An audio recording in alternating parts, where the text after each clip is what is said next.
자, 먼저 본격적으로 오늘 본문 말씀인 요한계시록 13장의 말씀을 나누기 전에 간단하게 요한계시록의 개요를 좀 살펴보도록 하겠습니다. 요한계시록의 저자는 사도 요한입니다. 저술 시기는 대략 AD 95년에서 96년경으로 그 시기에는 로마 제국의 도미티안 황제가 통치하던 그런 시기였습니다. 그 시기에 기록된 것으로 요한계시록이 기록된 것으로 보고 있습니다. 그렇게 보는 근거가 좀 있는데요. 말씀 속에서 좀 찾아보면 계시록 2장 13절 말씀을 보면 이렇게 말씀하고 있습니다. 이 2장 13절의 말씀은 하나님께서 서머나 교회, 7교회 중에 이 서머나 교회에게 하신 말씀입니다. 13절의 말씀 보면 이렇게 하나님께서 말씀하시죠. 나는 네가 어디에 거주하는지를 알고 있다. 그곳은 사탄의 왕자가 있는 곳이다. 그렇지만 너는 내 이름을 굳게 붙잡고 또 내 신실한 증인인 안디바가 너희 곁 곧 사탄이 살고 있는 그곳에서 죽임을 당할 때에도 나를 믿는 믿음을 저버리지 않았다. 오늘 그리고 특별히 좀 말씀을 새번역 성경으로 좀 보고 있다는 점 말씀을 드립니다. 자, 오늘 이 13절 말씀을 보면 계시록이 기록되었던 시기에 엄청난 핍박이 있었다는 것을 우리가 알 수 있습니다. 그리고 이 13절의 말씀 속에 사탄의 왕자라는 문장이 있죠. 이것을 보면 당시 신성 숭배가 있었다는 것을 알 수 있습니다. 신성 숭배가 뭐냐면 그러니까 황제를 신으로 섬기는 겁니다. 황제로 숭배하는 것, 그것을 신성 숭배라고 하는데 황제를 신으로 숭배하던 그런 시기에 이야기를 하고 있다는 것이죠. 그래서 이 요한계시록의 저작 시기를 기독교인들을 핍박하고 자신을 신격화했던 그 도미티안, 로마 제국의 도미티안 황제 때, 그러니까 AD 95년경에 쓴 것으로 그렇게 보고 있습니다. 실제로 도미티안 황제는 자신을 신이다, 내가 신이다, 너희들이 지금까지 몰랐는데 내가 한 가지 이제 알려줄게 하면서 얘기한 게 내가 신이었어. 알고 보니까 뭐 이런 거였습니다. 실제로 그렇게 얘기합니다. 그리고 주님이다, 그렇게 부르게 했습니다. 자, 그 다음에 우리 요한계시록의 기록 목적에 대해서 좀 짧게 우리가 나눠보겠습니다. 우선 요한계시록은 표면상으로는 소아시아 7교회에게 보낸 편지의 형식을 띠고 있습니다. 서신서라는 것이죠. 당시 고대 사회에서는 그들이 쓰는 숫자에 아주 특정한 개념을 부여했습니다. 특히 1부터 10까지의 숫자 중에 7이라는 숫자가 아주 중요한데요. 이 7이 어떤 의미가 있느냐면 전체, 충만, 완전의 의미를 가지고 있습니다. 그래서 이 요한이 소아시아의 7교회, 그 많은 다른 유명한 교회들이 많았는데도 굳이 7교회의 편지를 쓴 건 그 7교회뿐만 아니라 모든 시대, 모든 지역을 초월한 그 전체 교회, 저와 여러분을 포함한 이 전체 교회에게 쓴 거라는 것입니다. 그러므로 이 요한계시록의 전편에 걸쳐서 그 일관된 흐름을 형성하고 있는 주된 주제가 뭐냐면 바로 교회론입니다. 교회론. 교회에 대한 이야기라는 거예요. 그래서 예를 들면 4장과 5장에 나오는 24장로라든지 7장에 나오는 14만 4천, 셀 수 없는 무리, 그리고 11장의 성전과 도시, 그리고 12장의 여인, 그리고 14장에 또 나오는 14만 4천, 15장의 승리자들, 그리고 19장의 어린 양의 신부, 모두가 무엇을 상징한다? 바로 이 교회를 상징하는 말들입니다. 이렇게 교회가 교회 시대를 살아가는 데 있어서 우리 교회에게 일어날 일들을 지금 요한계시록을 통해 설명하고 있는 것입니다. 요한계시록의 문학적인 형식을 보면 묵시문학의 성격을 가지고 있습니다. 이 묵시문학이 뭐냐 하면 어떤 이상이나 상징 또는 자신들만의 언어를 통해서 감추어진 하나님의 뜻을 설명하고 미래에 대한 소망을 주는 그런 내용으로 이루어진 문학을 말합니다. 계시록은 당시 로마의 그런 압제를 받고 있었던 교회를 향해서 로마인들이 절대 알아볼 수 없는 그들만의 상징, 특히 구약의 말씀, 그리고 그들만의 언어로 이 땅에서는 전투하는 교회로, 고난받는 교회로 존재하지만 하나님은 실패 없이 반드시 승리케 할 것이라는 그 메시지를 교회를 향해 말씀하고 있는 것입니다. 그래서 이 요한계시록은 우리에게 위로와 격려와 또 용기를 심어주는 책이다라는 것이죠. 사단은 시대와 지역을 초월해서 계속해서 교회를 공격하고 있습니다. 때로는 육체적인 핍박으로 사람들을 두려움에 떨게 만들었습니다. 베드로처럼 십자가에 거꾸로 매달아서 죽이기도 했고요. 사자밥이 되기도 했고요. 원형 경기장에 다 그리스도인들을 집어넣고 사자를 풀어 사자밥이 되게 하기도 하고요.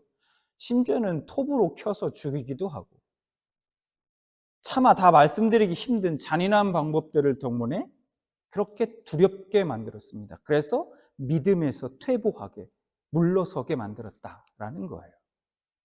그렇게 육체적인 핍박을 가해서 교회를 분열시키려고 했습니다. 마귀의 세력이 말입니다. 그렇지만 그렇다고 해서 교회가 실패했습니까? 하나님의 교회가? 아니죠. 지금까지 이렇게 존재하고 있습니다. 저와 여러분. 그리고 오히려 교회는 계속해서 부흥해 왔습니다. 여러분, 지금은 다를까요? 사단은 그렇게 엄청난 세력으로 우리를 공격해 오지만 하나님의 교회는 절대 실패하지 않는다.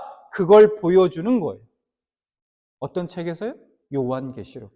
바로 그걸 보여주고 있는 책이다라는 겁니다. 그러면 이것이 어느 한 시대, 그냥 초대교회 그 시대의 한 시대의 어떤 과거만의 일일까요? 그때 그 사탄은, 그렇게 핍박했던 사탄은, 교회들을 핍박했던 사탄은 그냥 지금 놀고 있을까요? 아니죠. 그 사탄은 방법을 계속해서 바꿔가면서 교회를 공격합니다. 옛날에는 그렇게 핍박을 가해서 교회를 분열시키려고 했지만 요즘에는 핍박과 동시에 이제 풍요와 번영과 쾌락과 그런 것들을 막 줍니다. 여러분, 그래서 그 결과가 어떻게 나타났냐? 어떻게 됐습니까? 여러분, 서구의 교회들을 보십시오. 유럽에 있는 교회들을 보란 말입니다. 오락과 레저와 취미생활, 그런 것들에 밀려서 하나둘씩 교회 건물들이 문을 닫고 술집으로 변하고 그렇습니다. 그리고 지금도 닫고 있습니다. 제가 최근에 뉴스를 봤는데 미국의 교회들이요, 이제 유럽을 넘어서서 미국의 교회들이 엄청난 교회들이 지금 문을 닫고 있다 합니다. 캐나다도 마찬가지일 거예요. 교회 가는 시간 대신에 이제는 그 재미있는 것들을 하게 해주는 거예요. 우리가 지금 살고 있는 이 밴쿠버에 있는 교회들은 안녕합니까? 우리에게 주어진 풍요로움, 어떤 번영, 이 자유로움, 그런 공격에서 안녕하십니까? 우리 생각에는 하나님께서 그런 허락하신 번영 혹은 어떤 풍요로움 이런 것들이 있으면 더 하나님을 잘 섬길 것 같지만 그렇지 않다는 거예요. 시간 관계상 제가 더 길게 말씀은 드리지 않겠습니다. 그리고 여러분께 꼭 말씀드리고 싶은 것이 있어요. 우리가 계시록을 이게 해석함에 있어서 어떤 사람들은 자꾸 수수께끼 풀듯이 이렇게 계시록을 해석하려고 접근하는 사람들이 있습니다. 여러분, 수수께끼 풀듯 그렇게 하지 마시기 바라요.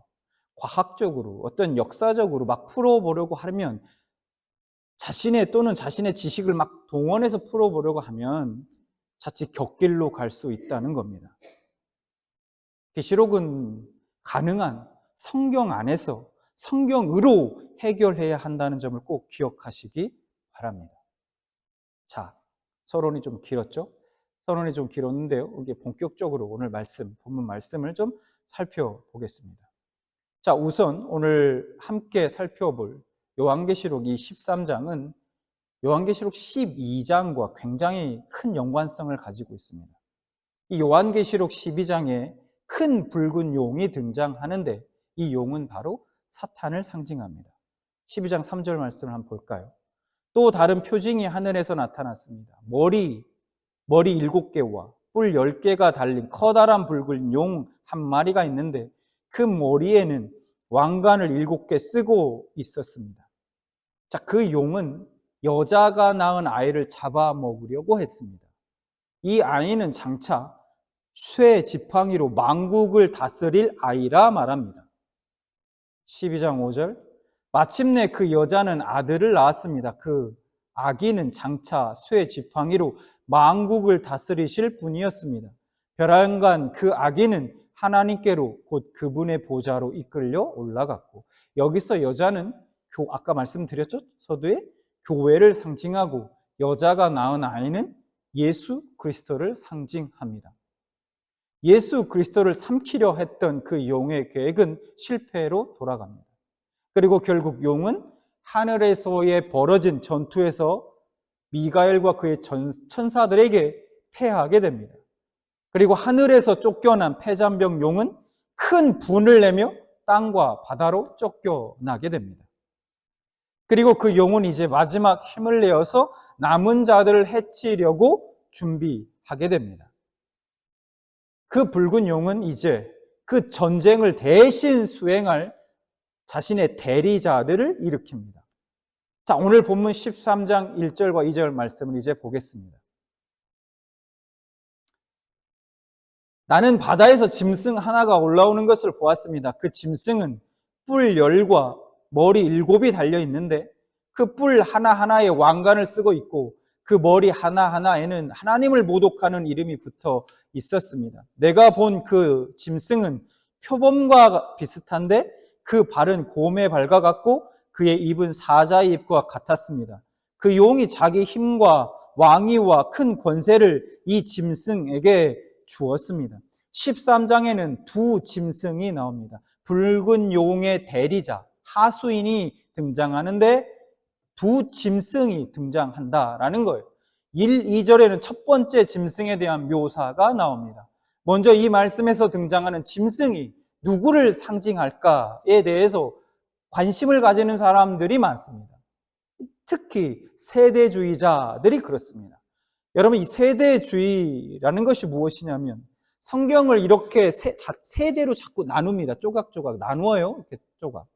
나누어서 그 각 세대마다 구원받는 그 구원의 방편이 달랐다고 주장하는 사람들이 바로 세대주의자들입니다. 이 세대주의자들이 어떻게 해서든 어떤 한 인물을 거기 대입하려 한다는 거예요. 그 짐승이 어떤 한 인물이다라고 그렇게 상징할 거다라고 그렇게 해석하려 한다는 거예요. 그래서 그 짐승이 네로일까 히틀러일까 그렇게 해석하려 합니다. 여러분, 제가 앞서 뭐라고 말씀드렸습니까? 성경은 가능한 성경으로 풀어야 된다고 제가 말씀드렸습니다. 우리가 막연하게 어떻건 추측하거나 임의로 풀게 되면 진리는 항상 왜곡되기 쉽다는 거예요. 자, 오늘 본문에 나오는 그 짐승은 요한이 구약 성경 다니엘서 7장을 인용한 것입니다. 자, 7장 한번 보겠습니다. 7장 3절부터 7절까지 말씀 한번 보겠습니다. 자, 그러자 바다에서 모양이 서로 다르게 생긴 짐승 4마리가 올라왔다. 첫째 짐승은 사자와 같이 보였으나 독수리의 날개를 가지고 있었다. 또 살펴보니 다른 짐승, 곧 둘째 짐승은 곰과 같았는데 뒷발로 서 있었다. 그 뒤에 내가 또 보고 있는데 또 다른 짐승이 나왔다. 그것은 표범처럼 생겼으나 7절 그 뒤에 내가 밤의 환상을 계속 살펴보고 있는데 넷째 짐승이 나왔다. 그것은 사납고 무섭게 생겼으며 힘이 아주 세었다. 이 짐승은 앞에서 말한 짐승들과는 달리 뿔을 10개나 달고 있었다. 바벨론 벨사살 왕 원년에 다니엘이 꾼 꿈입니다. 꿈에 바다에서 네 짐승이 이렇게 올라오는데 보니까 첫 번째 짐승은 뭐가 같다? 어떻게 생겼다고요? 사자 같고, 두 번째 짐승은 곰 같고, 세 번째 짐승은 표범 같고, 네 번째 짐승은 무시무시한 짐승인데 10뿔이 있었습니다. 자, 여러분 자세히 보십시오. 오늘 본문에 나오는 바다에서 올라오는 짐승의 모습과 똑같지 않습니까? 단지 다르다면 뭐가 다릅니까? 오늘 본문에 나오는 짐승은 다니엘서에 나오는 이 네 짐승을 다 합쳐놓은 거예요. 바로 다니엘서에 등장한 이 네 짐승의 복합체, 이 복합체가 바로 오늘 본문에 나오는 바다에서 올라오는 그 짐승인 것입니다. 자, 그러면 그 짐승이 무엇을 상징할까? 그 답은 다니엘서에서 이 네 짐승이 무엇을 상징하는지 보면 알 수 있겠죠. 그렇죠? 자, 정말 그 짐승이 네로나 어떤 히틀러나 그런 인물들을 상징하는지 한번 보겠습니다. 다니엘 7장 17절.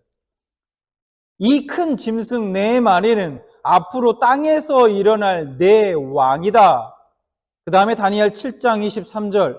그 천사가 이렇게 말하였다. 넷째 짐승은 땅 위에 일어날 넷째 나라로서 다른 모든 나라와 다르고 온 땅을 삼키며 짓밟고 으스러뜨릴 것이다. 그 짐승이 상징하는 것이 무엇입니까? 17절에 보면 내 왕이다 이렇게 말하고 있고요.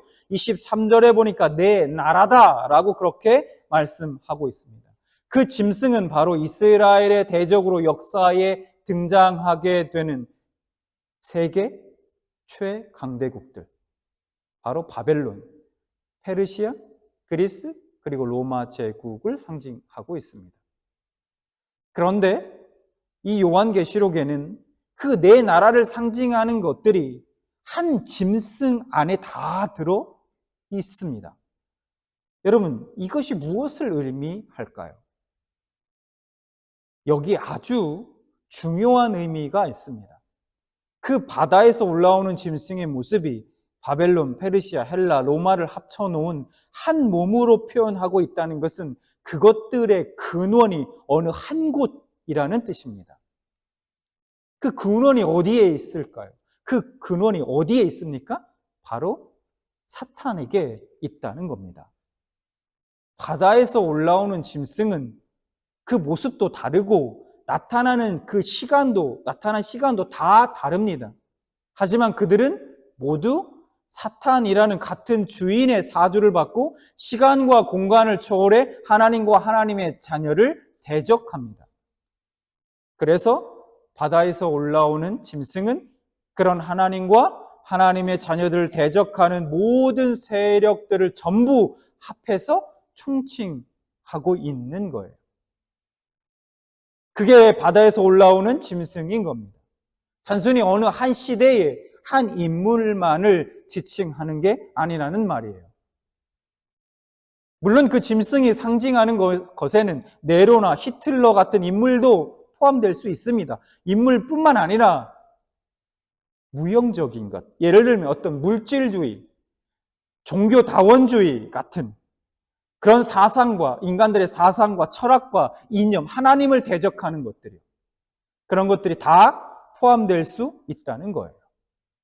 그 짐승이 어떤 한 인물이나 한 나라나 한 사상만을 지칭한다고 해석하는 것은 성경을 너무 좁게 해석하는 겁니다.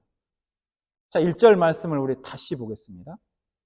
나는 바다에서 짐승 하나가 올라오는 것을 보았습니다. 그 짐승은 뿔 10과 머리 7이 달려 있는데 그 뿔 하나하나에 왕관을 쓰고 있고 그 머리 하나하나에는 하나님을 모독하는 이름들이 붙어 있었습니다. 1절에 보니까 바다에서 올라오는 첫 번째 짐승은 뿔 10이고 머리가 7이고 10개의 왕관을 가지고 있습니다.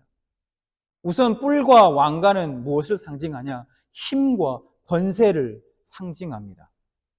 이 첫 번째 짐승이 가진 10뿔과 7머리, 10왕관은 요한계시록 12장 3절에 나오는 그 붉은 용이요, 그 용의 모습과 거의 동일합니다. 3절 볼까요, 다시?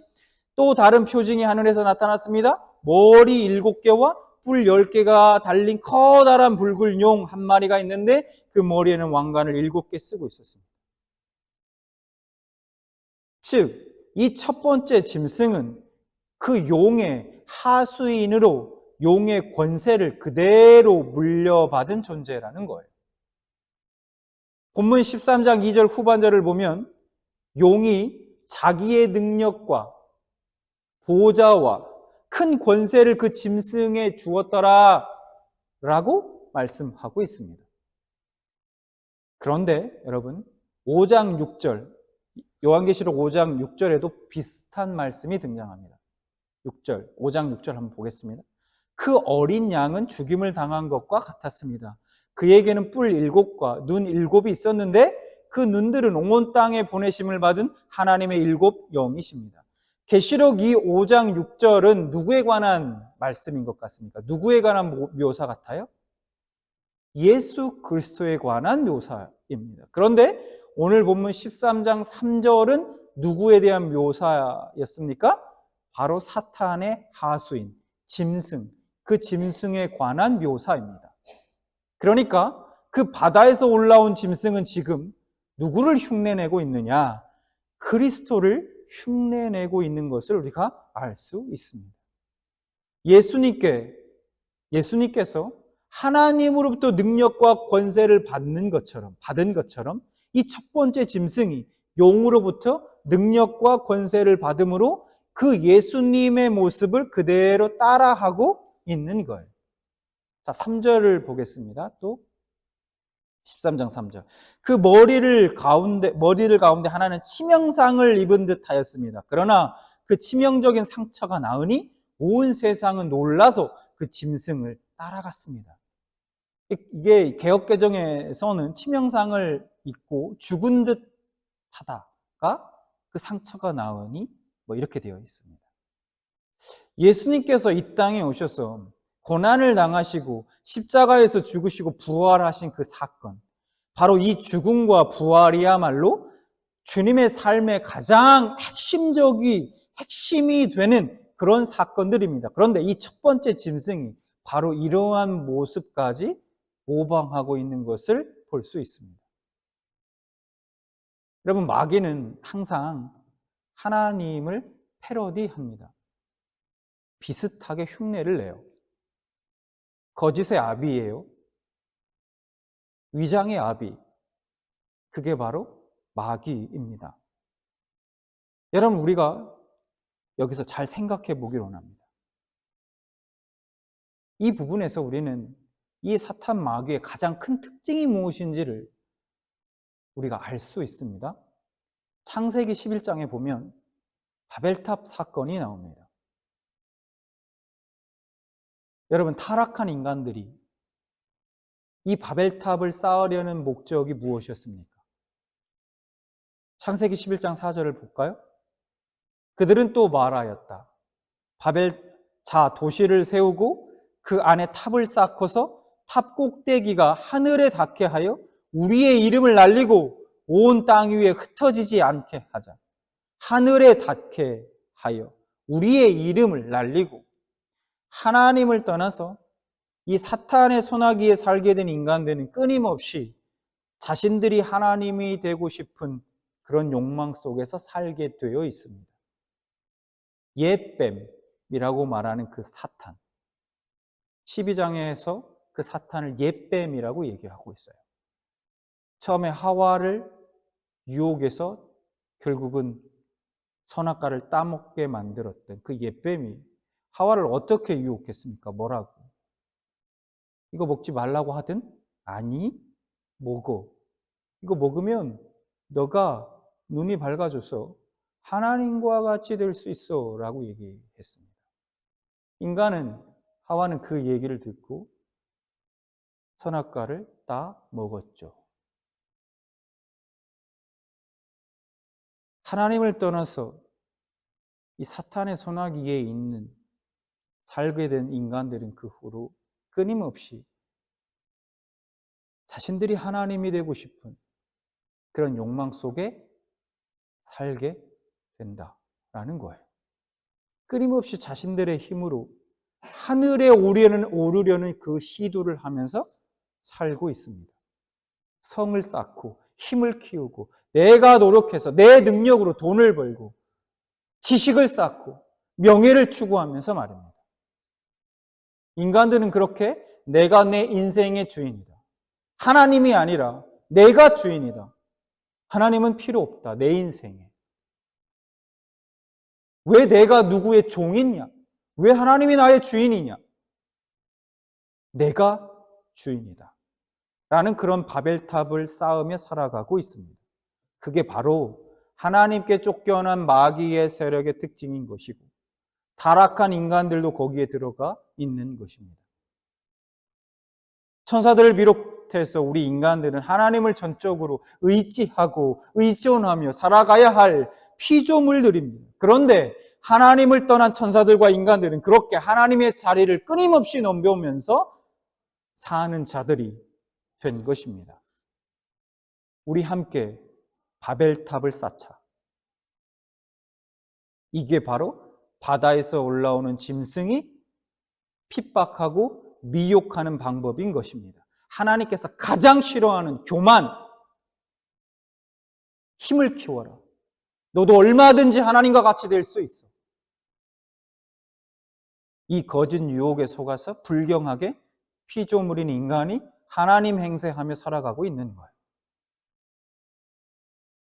여러분, 이런 세상 가운데 우리 그리스도인들은 우리 힘이 아닌 하나님의 은혜만을 의지하면서 또 그분의 뜻에 순종하며 살아야 하는 자들인 것입니다. 근데 과연 그렇게 살고 있느냐? 앞서 그 짐승이 상징하고 있는 것에는 네로나 또 히틀러와 같은 인물들 뿐만 아니라 물질주의, 종교다원주의와 같은 어떤 사상, 인간들의 사상, 철학, 그런 이념이 다 포함될 수 있다고 제가 말씀드렸습니다. 여러분, 앞으로도요, 이런 바다에서 올라오는 짐승들보다 더욱더 강하고 무서운 짐승들이 등장할 것이고 그들은 우리를 짓밟으려 할 것입니다. 그러니까 우리는 정신을 똑바로 차려야 해요. 적당한 믿음, 적당한 기도, 적당한 예배, 삶의 우선순위에 밀린 적당한 그런 반쪽짜리 믿음, 신앙 이런 거 갖고 안 된다는 말입니다. 우리는 그 세력과 맞서 싸워야 합니다. 여러분, 이거 생명을 건 싸움이에요.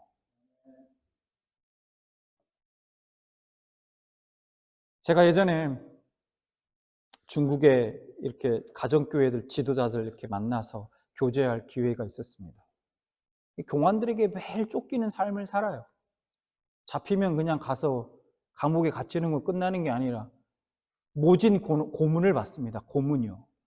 몸이 거의 반병신이 돼서 나와요. 그거면 다행인데요. 제가 한 번은 그 가정교회의 실태, 그 중국 안에서의 종교적인 핍박이 얼마나 심한지 그것만을 취재해서 서양 외부에 알리는, 다른 외부 세계에 알리는 역할을 하는 그 기자를 만난 적이 있습니다. 그 기자가 자기가 얻게 된 자료들, 어떤 고문을 받는지, 그리고 심지어는 그 지도자 중 한 분은 끌려갔다가 돌아왔는데 시체가 되어서 돌아왔어요. 겉으로 보면 멀쩡한데 속이 다 비어 있습니다. 그런 사진들까지 제가 다 봤어요. 그 기자는 목숨 걸고 그걸 일을 하는 거예요. 사명을 갖고. 온갖 고문들, 지금도 여러분 마찬가지예요. 지금 드러나지 않지만 외부 절대 드러나지 못하게 하죠.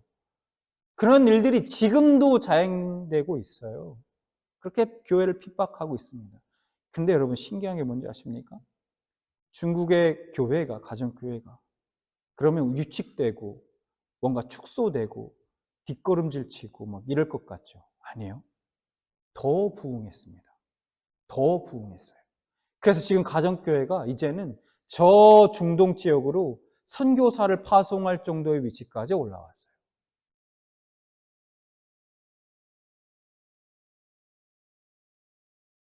여러분, 적당한 믿음, 적당한 어떤 우리의 신앙? 안 됩니다.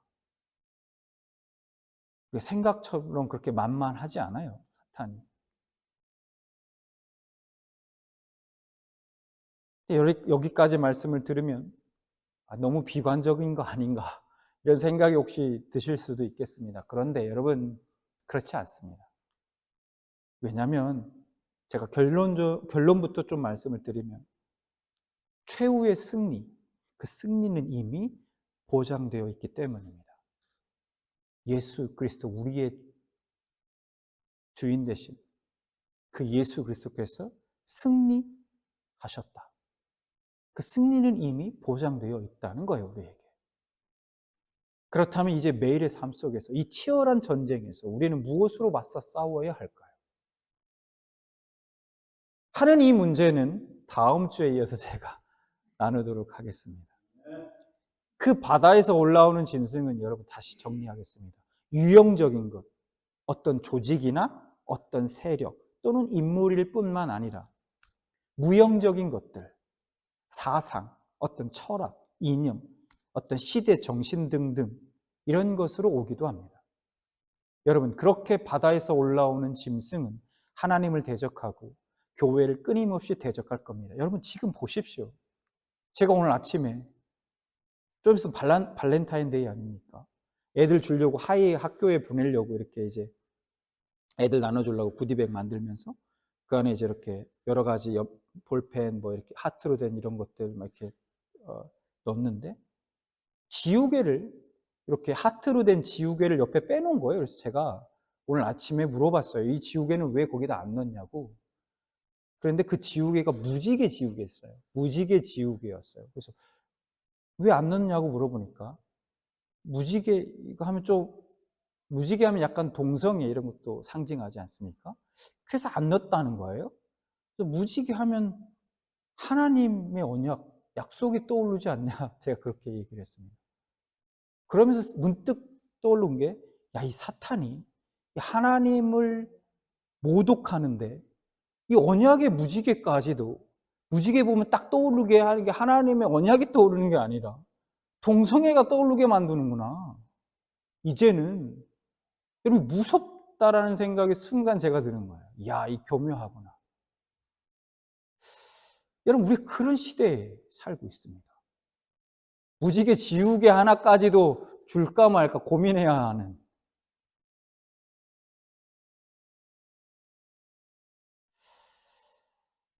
우리는 이 시대를 진리의 말씀에 비춰서 이 마귀의 괴략을 온전히 분별할 수 있는 지혜가 있어야 합니다, 여러분. 하나님께서 여러분에게 이 지혜를 주시기를 소망합니다. 여러분, 깨어서 기도하십시오. 말씀으로 무장하십시오. 세상과 적당히 타협하지 마십시오. 남들도 다 그렇게 사는데 뭐 나도 그렇게 사는데 뭐 그렇게 해야 되는 거 아닙니까? 아니란 생각하지 마시기 바라요. 삶의 우선순위를 분명하게 정하십시오. 작정하시기 바라요. 원칙을 세우시란 말입니다. 정신을 똑바로 우리는 차려야 합니다. 여러분, 하나님께서 여러분과 함께 하십니다. 하나님께서 여러분에게 최후 승리를 얻게 해 주실 겁니다. 주님 다시 오실 그날에 주님께서 승리한 당신의 백성들에게 승리의 면류관을 세워 주실 것입니다. 여러분, 그때가 얼마나 영광된 순간일지 여러분 감이 오십니까? 여러분, 상상만 해도 소름이 돋습니다. 정말 감당할 수 없는 그 감격과 영광. 여러분, 그때 우리 다 함께, 우리 평안의 모든 가족들 다 함께 주님 앞에 서서 그 면류관을, 우리의 면류관을, 주님 쓰여주신 면류관을 벗어서 주님 앞에 이렇게 드리면서, 주님, 이거 주님이 다 하신 것입니다. 우리가 한 것은 아무것도 없어요. 고백하면서 우리가 두 손을 들고 그 주님께, 우리 예수 그리스도, 우리 주님께 영광을 올려드리길 주님의 이름으로 축원합니다.